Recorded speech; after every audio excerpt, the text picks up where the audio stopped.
Welcome to another episode of Sports and Songs Podcast. We're your hosts, Dan and Andy. Today's May 4th.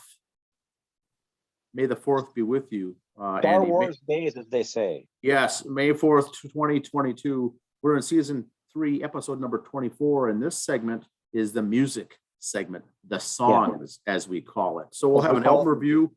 We'll give the listeners updates on tours, new releases, charts, chart-topping songs, and whatnot. So that'll be our segment here today. Do you want to start us off with anything, Andy? I got a little something here. As we heard this week,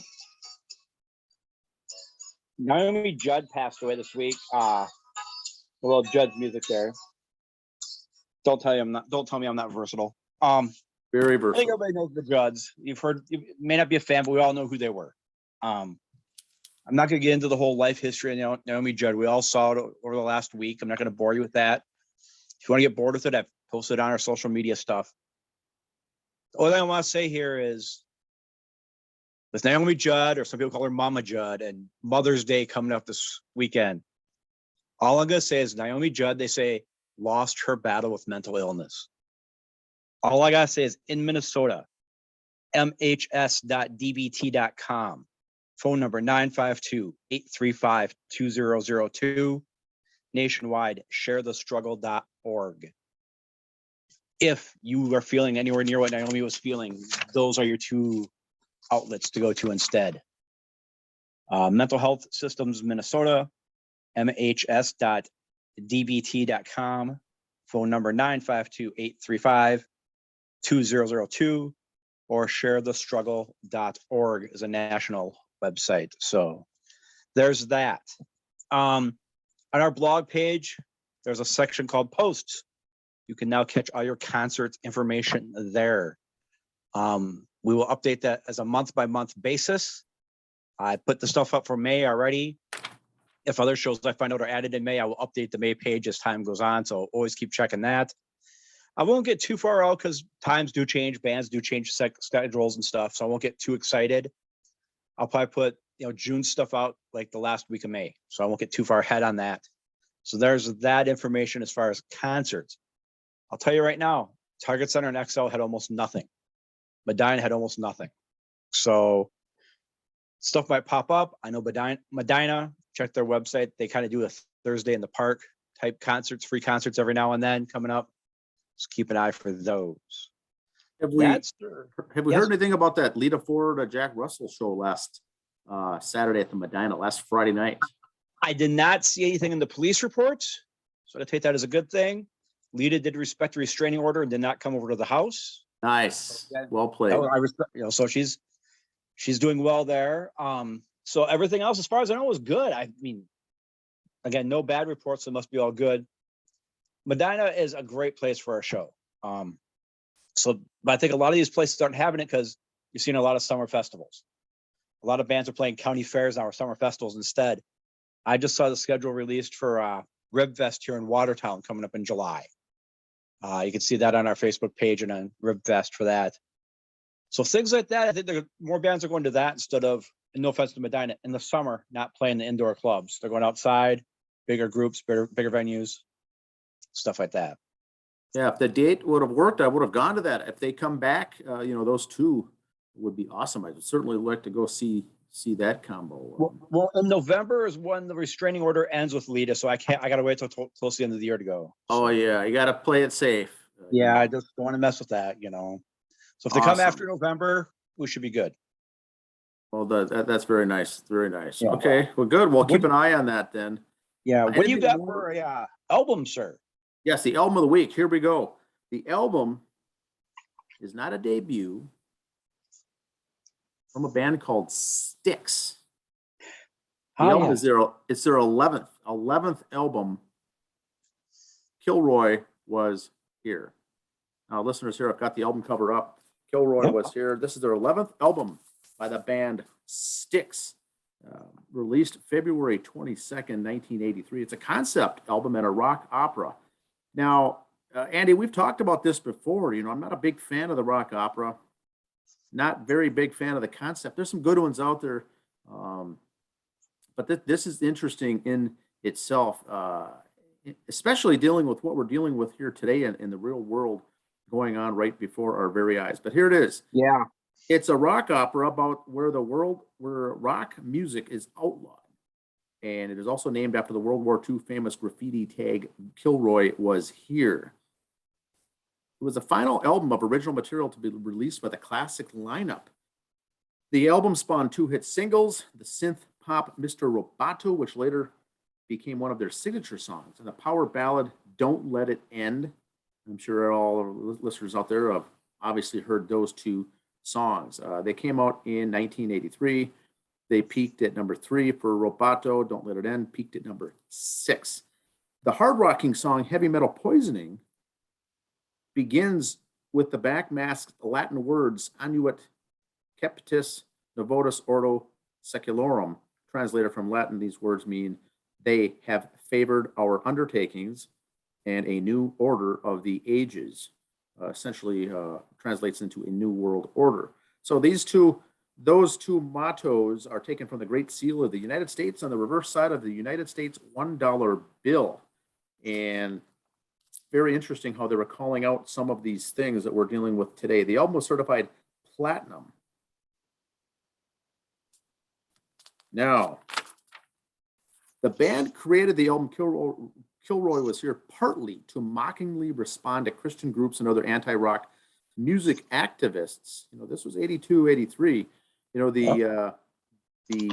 Wasp, the stuff came out later with Wasp, what was the phrase, what was the group called? The PMRC. The PMRC, really hit it big. But this was, 82 before then. So that stuff Tipper Gore and her friends, yes. Yeah, they didn't, but there's a lot of anti-rock music and Christian groups that were activists who had previously influenced, in this particular case, the Arkansas State Senate to pass a bill requiring that all records containing backmasking, and that is really just spelling things out backwards, not playing the song backward, but listing out the words backwards, be labeled as such by the manufacturer. Cited in the legislation were albums by the Beatles, Pink Floyd, Electric Light Orchestra, Queen, and Styx. Now, in 1983, ELO similarly responded with their own album. Secret Messages was the album title in 83. And so they were dealing with what was going on in the news and in the press at the time.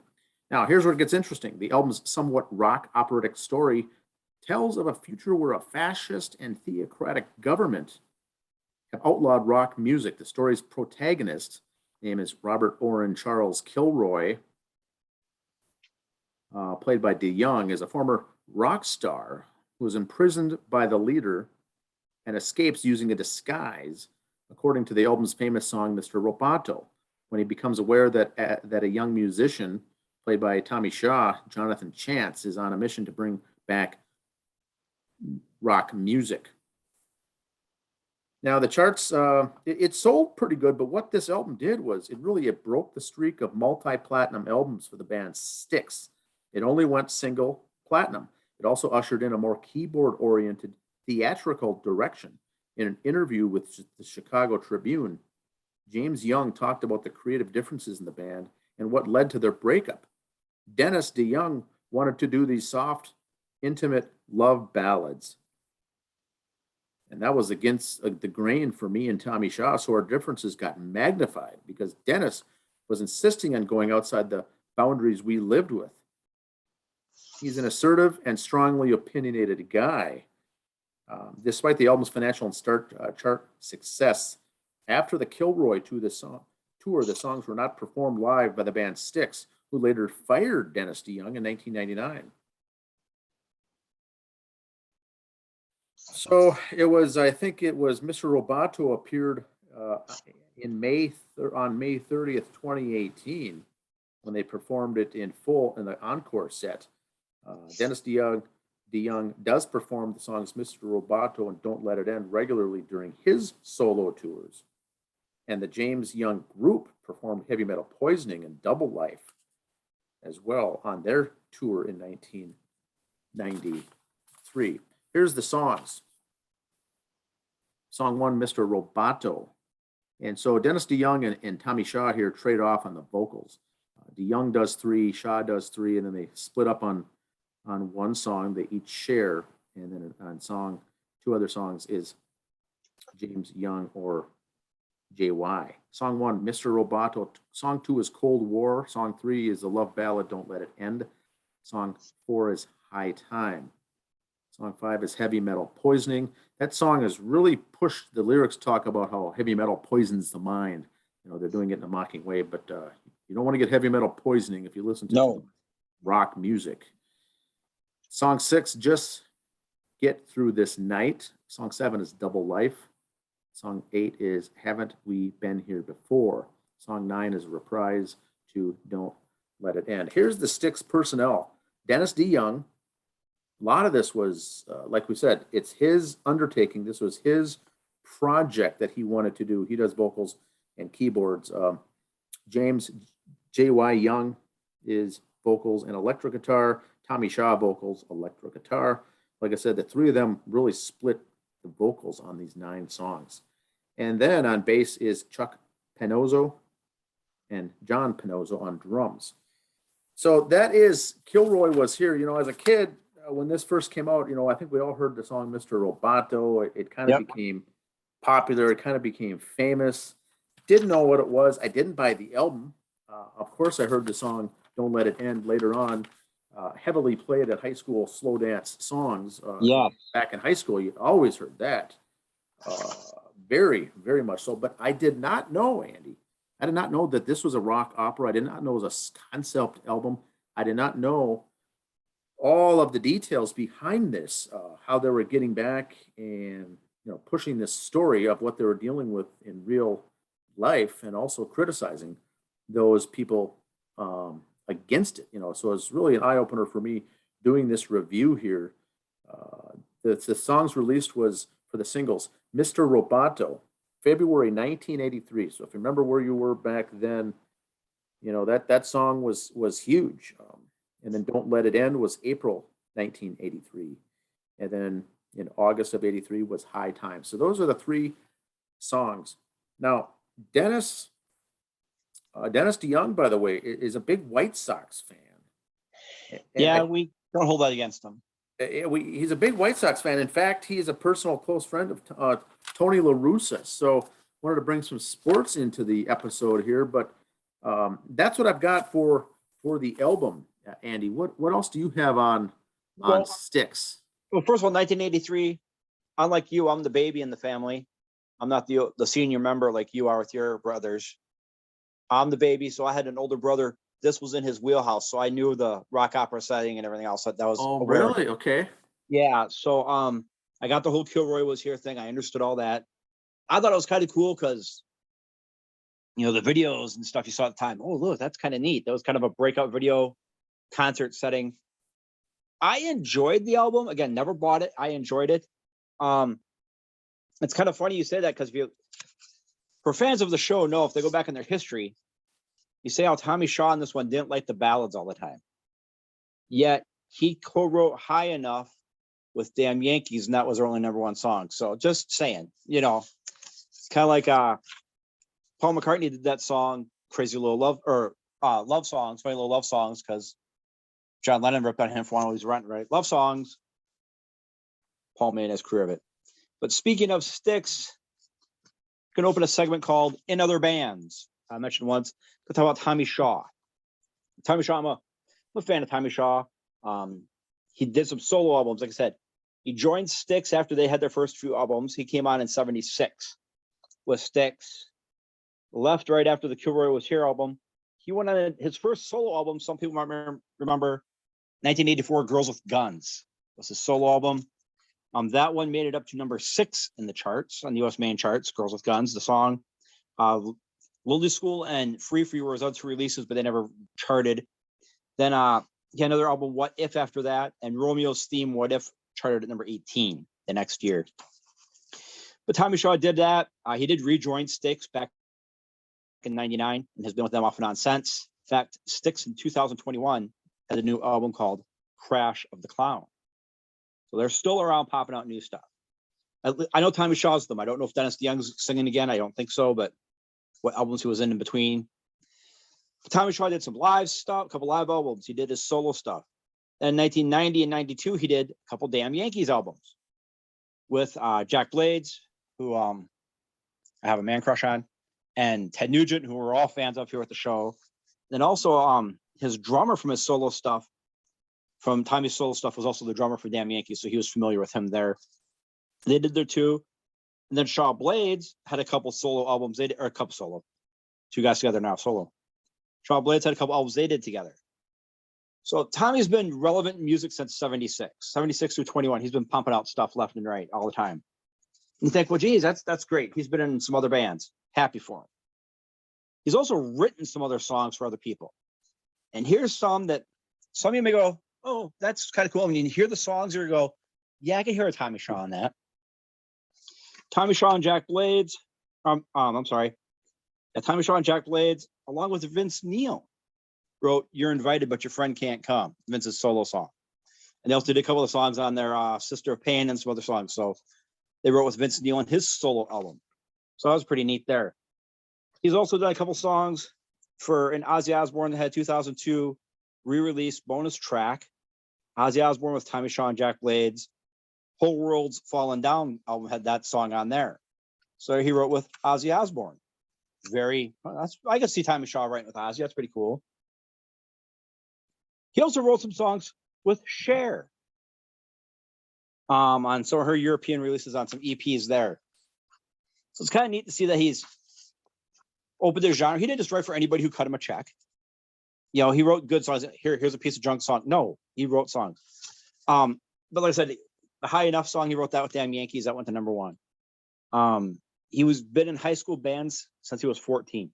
He's been playing music. He's loved it. Had a high school band. They didn't do well. They were from Canada. He got the call to go join Styx on tour. Filled in, got the job out of it, spur of the moment. So that's when he started touring with them in 76, I think it was. They went back to Canada where he was from. His little band he had started had a kind of a neat song going on. And they thought, well, we'll play that song and see how it goes. It's got a big hit. In fact, that was a song they'd put on some albums later on that Tommy started helping write with Styx. So that was pretty neat that his stuff he was writing, Crystal Ball, his first album with Styx. Tommy started writing right off the bat. So he's always been respected with the band. Like I said, they all butted heads, but what great bands don't? Very few bands are still the same. From the Stones are one of the few exceptions, I think, that are basically the same core group. You know, you could say Kiss is the same core group, Paul and Gene, but you know what? That other guitar and drummer makes the band. You know, the Stones stayed together. The Beatles, for God's sake, even broke up. REO Speedwagon had different lead singers here and there, but they're really not the same band anymore. Styx falls right in that same category, but their music is Tommy Shaw. With Damn Yankees, I wouldn't even consider Damn Yankees hard rock, heavy metal. They were still just rock and roll. Like Night Ranger was rock and roll, you know, and that's just kind of fun to listen to. I've been listening to a lot of on YouTube. Daryl Hall from Hall & Oates has a show called At Daryl's House. He had years ago. Prepping for the show, I saw when he had Tommy Shaw on there. And it's just beautiful to listen to that stuff that they do. They just wing it. Hey, let's play this song that we recorded. Boom. So he did Renegade on there. Awesome rendition. But yeah, Tommy Shaw, he has ups and downs even with Damn Yankees. Him and Ted Nugent were very good friends, very different lifestyles. We all know Ted's lifestyle. At the time he was with Damn Yankees, Tommy Shaw was going through the whole vegan phase of his life. So to consider those two were friends was kind of a interesting conversation, I suppose, on tour for the catering, you know. Tommy has seen the wrongs in his ways and has a burger now and then. But you know, we all go through our phases. I've always respected Tommy Shaw as a musician. His writing, I've always enjoyed it. I think him and Jack Blades, the Shaw Blades albums, if you could get those on Spotify or download those, just good rock music, just good music. But the Styx, Kilroy Was Here album, very underrated. I mean, like I said, it only went platinum, but I think as time went on and with music downloads and stuff, I'm sure that's picked up since. Yeah, now, were they gonna make a mini, a film for that? I don't know if that was ever in the thing, because videos were just kind of starting to come in the time. So I don't know if they ever made a VHS tape concert release on that or not, because their concert was, like you said, a rock opera. So if you could find the in concert of that, that's probably what it was. It does say here that 3 of the 4 videos for the album were filmed at the same time and used footage from the mini film. And so they had Yeah, a so mini it's film.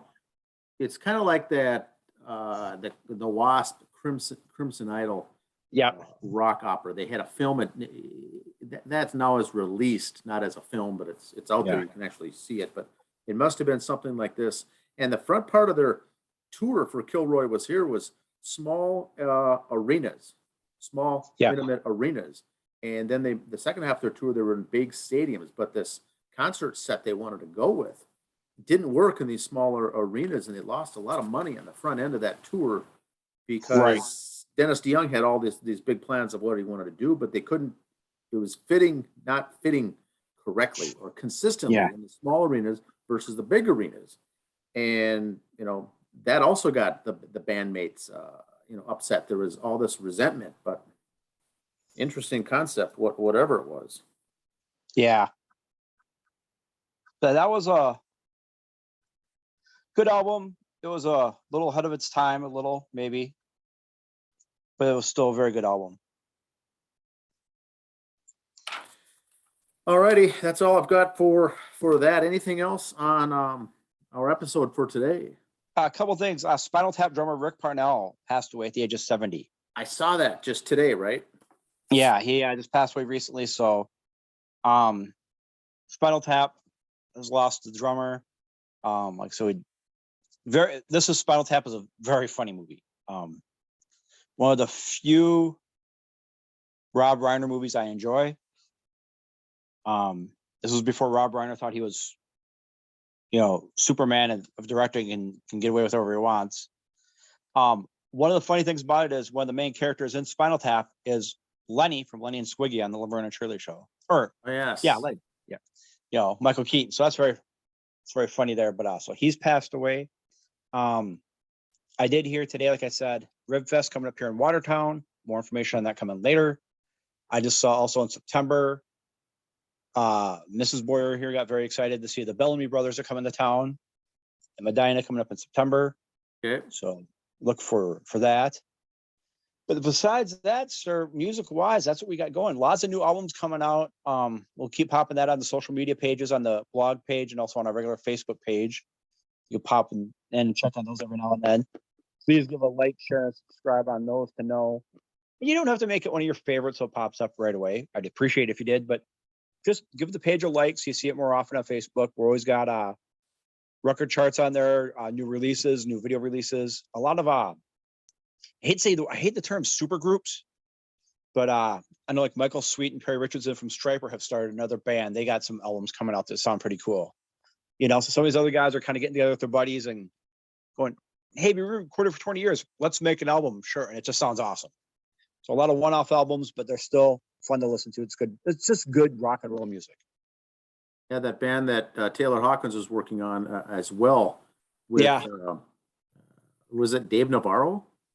Mm-hmm. Yep. That may be coming up on an album review here over the summer months. So to fit that into the mix, some of his music on that. There's some good stuff there, and he also had with Taylor Hawkins and the Coattail Riders 3 albums. We reviewed one of them here on our show, but there's 2 other ones that I want to get into and listen as along with that other one. But there's a lot of things under the surface here, just below the surface, that are good music. But we're here to try to expose it, get more views and listens to these things. Also, Trip Fest coming up in 2 weeks in St. Paul, Minnesota Music Cafe, and the Grandstand Show for the state fairs is got a pretty good lineup.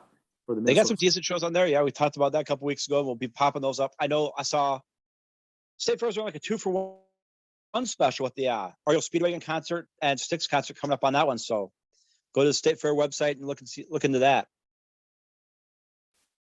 All right, that's all I've got for this episode. Have a good week, everyone. See you Sunday. Is that it?